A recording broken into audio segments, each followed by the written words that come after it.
The viral story of the pyramids of Egypt having a secret underground city continues. The Daily Mail reports another Egyptian Giza pyramid bombshell is new evidence on underground city discovery that reshapes history. Now, certainly many people deny this. They say the research is wrong. There's no way it's true. I was talking to Carl Benjamin. I say, why is it not true? It's like, because it's not. It's not true. There's no secret shafts. There's no underground dwellings. There's no secret hidden city. People want it to be true. Well, I certainly do. I would love to hear about some amazing discovery beneath the Egyptian pyramids or whatever it may be, for whatever reason. Maybe it's just another tomb and we'll learn more about our history. Maybe it's aliens. Probably not. But I think it would be cool if it turns out there's underground tunnels and shafts we did not know about.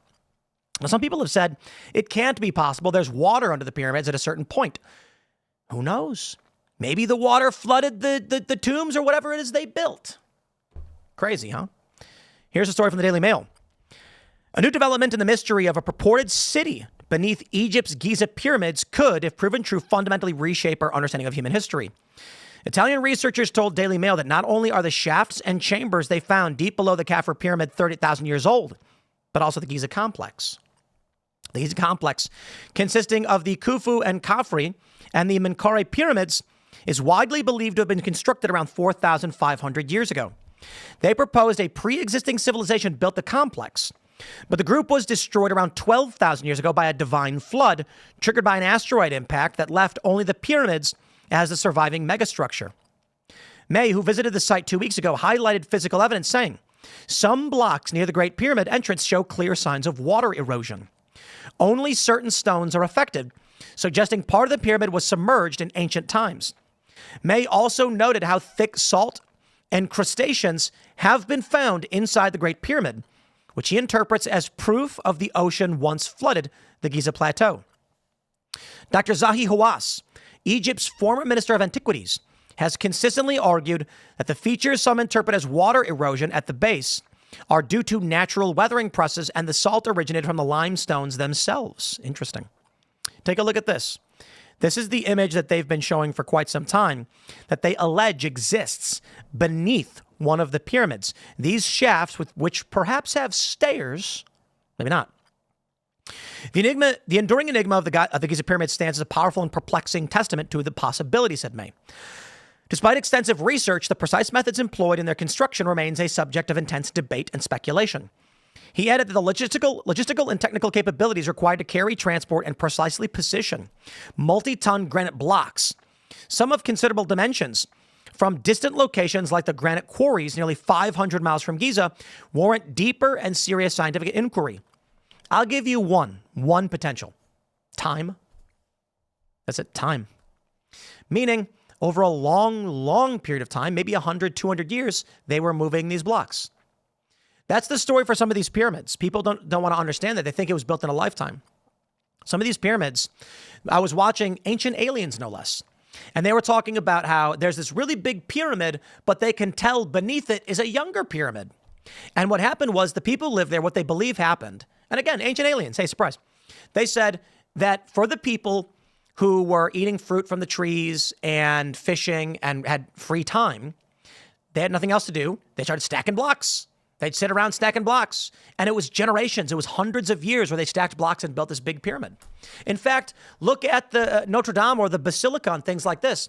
These were built over hundreds of years, multiple generations contributing to the construction of these great structures.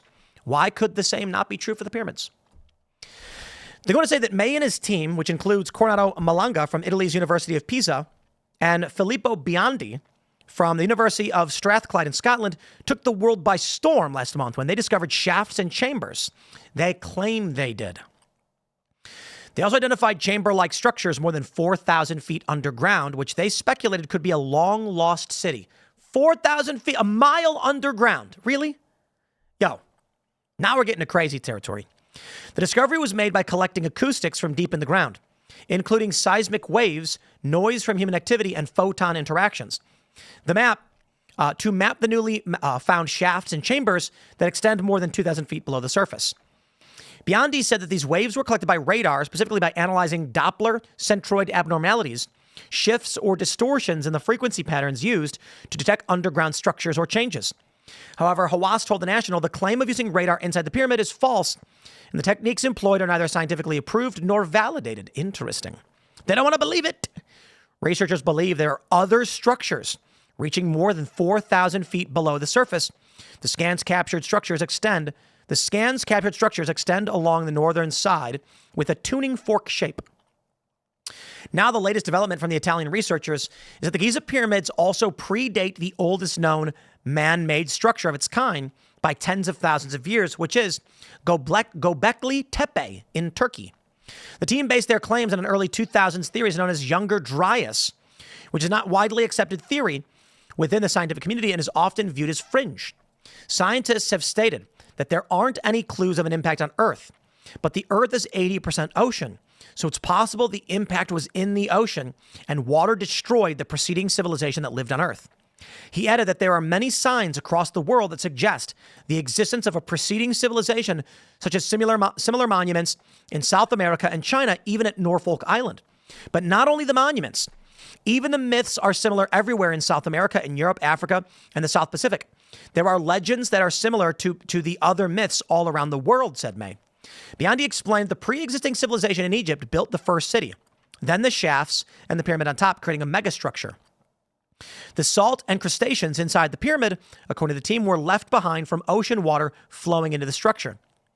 Colonel Howard Weiss explored the King's Chamber in 1837, finding thick layers of salt in the limestone roof stones in areas above the chamber. Now, hold on there a minute. Let's play this game. Look at what they're claiming exists. These little buildings, these shafts. If they had the technological means to build something like that, why build a giant granite block? I mean, come on. We're talking about how we don't even know how to move the granite blocks, but we build megastructures all the time.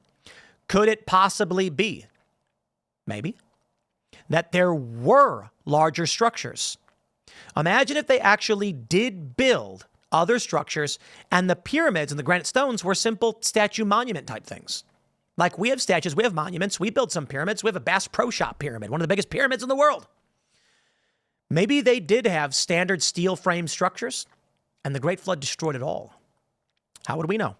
If it was 12,000 years ago, much longer than we realized, and a Great Flood destroyed a fledgling advanced civilization, how would we know? There could be evidence somewhere, perhaps. Take a look at that. What's that compass they found? The oldest computer. What's that thing called? You guys know what it's called. Oldest computer. It's the Antikythera mechanism. Is that what it is? A 2,000-year-old hand-powered device found in a Roman-era shipwreck. Yo, that's crazy. Yup. It was a simple computer. What if? I'm not saying I think this is true. There was an ancient civilization. They developed technology. They researched. They studied. And they were destroyed by a great flood which wiped out generations of knowledge. What if it wasn't aliens? What if it was us? What if explorers came to colonize the planet? And they did. And people say, but the solar system is so perfect. How do we have the asteroid belt, Jupiter, pulling asteroids away from Earth? It's a great filtration system, the perfect distance, because we chose it. Because we scoured the universe and chose it. What if humans came from somewhere else? Yo, I was reading this really crazy thing, and it said, discovery of aliens would not be the most terrifying thing, but the discovery of other humans. If we were to discover other human life somewhere in the universe. But it's been entertained in sci-fi that maybe humans came to this Earth with technology, were building up a colony, expanding these civilizations. Why build a pyramid? Maybe it's art, maybe it's monument. Maybe it was really easy to move the stones and building a structure out of stone was easy. Maybe there were other structures around it. Then an asteroid strikes the ocean. A great flood wipes out the people who are here, and they're screwed. Watch that movie Moonfall. It's basically about how humans colonized Earth, and the moon is a space station that's covered in debris. And then what happened was when the humans came down to Earth, they got stranded because of a disaster or something and couldn't go back up there, with no means to return to the lunar base where all the technology was stored. All they could do was tell stories and eventually die. How sad would that be? It's like getting locked out of your car, but all of civilization. Imagine the story was true and humans had access to this tremendous technology they developed. And they come down on a shuttle, and then the shuttle breaks, and they're like, we don't have the parts or the fuel to get the ship back to the station. We're stuck. You'd be thinking like all of our discoveries, everything we've ever built is trapped. That's a weird movie, I'll tell you. Now, I'm interested to see them doing more investigation on this stuff. I don't know if I believe it to be true, because a lot of people say they must be wrong. But you know what? You know why this story's so big? They want it to be true. I'll leave it there. Stay tuned, my friends. More segments coming up. Stick around, hang out. We'll see you all in a little bit.